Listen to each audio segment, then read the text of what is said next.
How to fix CSRF problem on Instagram in less than 1 minute. Hello guys, in today's video I'm gonna show you a new way to fix this problem easily. So all what you want to do is open the settings and then go to the wireless and networks, enable the airplane mode, and then go back, open the apps manager, go to the apps like this, and now you have to wait a few seconds.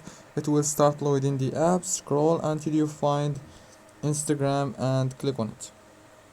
Now you have to go to the power usage details and then make sure that you have the same settings right here. The app launch should be managed automatically. Click on and OK.